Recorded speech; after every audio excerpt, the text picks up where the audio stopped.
din po, para natikpan muli yung ganong ano.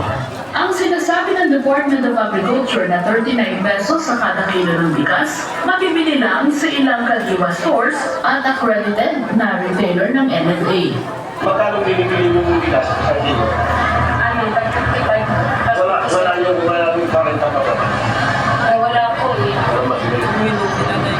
Pagpasok ng ito ng Enero ay nagtaasan din ang presyo ng mga gulay. Ang dahilan ng Department of Agriculture, sunod-sunod kasi ang bagyo na tumaan sa ating bansa. Ngayon, sa pagpihit ng panahon, ang hagupit ng La Nina at mga matinding pagtula naman ang ating pinabantayan at pinaghahandaan. Mahigit 5,000 at 500 flood control project ang natapos na at marami pang iba ang kasalukuyang ginagawa sa buong bansa.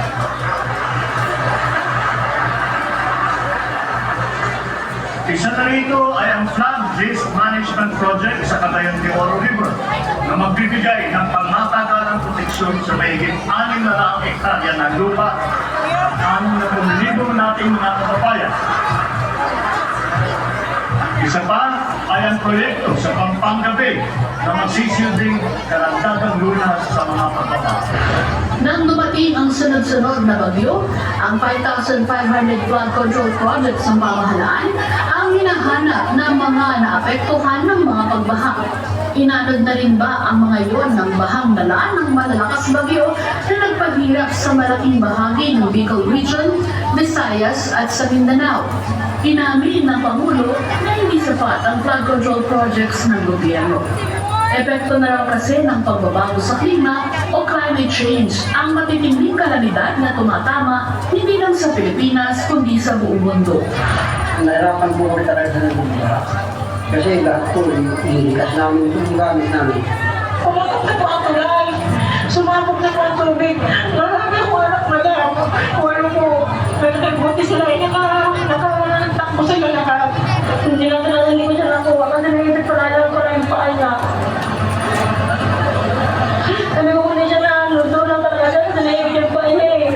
Hindi mo lang yung bawal eh. Sabi niya matulong. Hindi niya ngayon. Bagay na dapat pinag-uukulan ng matamang pansin ng mga nasa pamahalaan. Mula 2022 hanggang 2024, sa World Risk Index, ang Pilipinas ay ang may pinakamataas na disaster risk. Sapat kaya ang kahandaan ng mga kinauukulan? Sa taas ng bilihin, numero 1 apektado ay ang mga pagkain sa bawat lamesa ng Pilipino. Dahil hirap ang bansa na makapag-ani ng sariling pagkain, dala na rin ng mga kalidad at galaw ng ekonomiya na pipilitan ng Pilipinas na umangkat ng pagkain sa ibang bansa. Pangwalo ang Pilipinas sa rice producer sa buong mundo. Pero sa kabila nito, isa naman tayo sa nangungunang importer ng bigas. 4.7 million metric tons ang inangkat na bigas ng Pilipinas noong nakaraang taon. Mas mataas ang 2.2% mula sa 4.6 million metric tons noong nakaraang 2023. Sa 2023 report ng Food and Agriculture Organization, lumabas na 44% ang populasyon ng Pilipinas ang nakaranas ng moderate o severe food insecurity. Ibig sabihin, 44% mga Pinoy ay walang kasiguruhan kung saan kukunin ang susunod nilang kakainin o di kaya ay walang access sa sapat na pagkain. Sa 2024 Global Hunger Index, pang-67 ang Pilipinas sa 127 bansa na nakakuha ng moderate score na 14.4%. Nakadagdag pa sa napakataas na posibilidad ng panganib sa mamamayan ng matitinding kalamidad ang mga man-made disaster dahil sa illegal logging na nagresulta sa pagkakalbo ng ating kagubatan. Sanhi ito ng soil erosion na nagre-resulta naman hindi lamang sa mga pagbaha, kundi lalo na sa mga kalagim-lagim na landslide o mudslide at mga katulad nito. Sa Mindanao, patatagpuan ang top 5 hotspots sa illegal logging. Caraga Region naman ang top source ng mga nakumpiskang illegal forest products na nagkakahalaga ng halos 50 million pesos, sinundan ng Border Mindanao na may 25 million pesos at Davao Region na 10 million pesos. Caraga rin ang nakapagtala ng pinakamataas na log production sa buong bansa na umabot sa halos 643,000 cubic meters of logs noong 2022 at 557,000 cubic meters of logs noong 2023.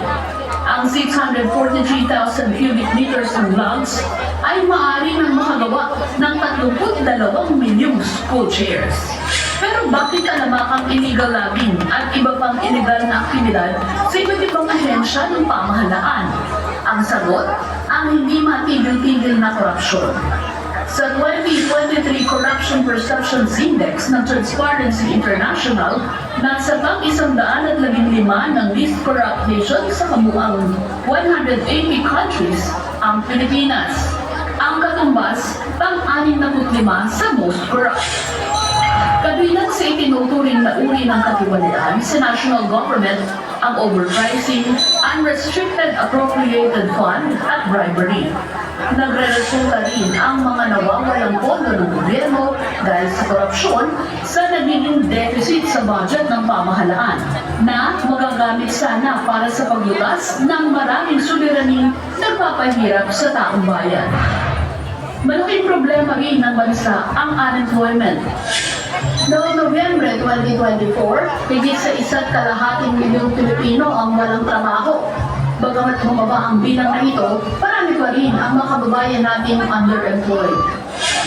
May trabaho nga, doble tayo naman dahil hindi sapat ang kinikita sa isang trabahong pinasukan. Sa tala ng PSA, aabot sa 5.35 million sa kabuang 49.7 million employed individuals ang naghahangad ng dagdag o mas malaking kita o underemployment rate, mas mataas sa 11.2% underemployment rate noong Agosto. Wala. Siyempre kasi maliit lang. Eh, ngayon ang mahal ng mga bilihin. Tulad ko, single ma.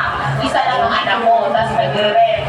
So, yung binabudget ko lang, na dapat itipid. Pagkakalista mo sa susunod na pasukan. Kaya po ba, makapagana ng Titingnan na lang po ba, hindi masabi eh. Baka lang na lang po kung magbibigay, matalino naman po yung bata. 4 na araw na po. Hindi na kaganaman na lao. May extra ako minsan naglelemo ako. Pag hindi kami makakalao, paano man makakaikot konti kung maraming huli. Kung walang huli, wala eh. Wala kami naman ibebenta. So, wala tayo. Kaso, estudyante pala araw-araw. Bibili ko pala pang-araw-araw na baon. Ano? Baon na mapagkahan doon. Yun na lang. Napagkasya talaga sa aming pamilya.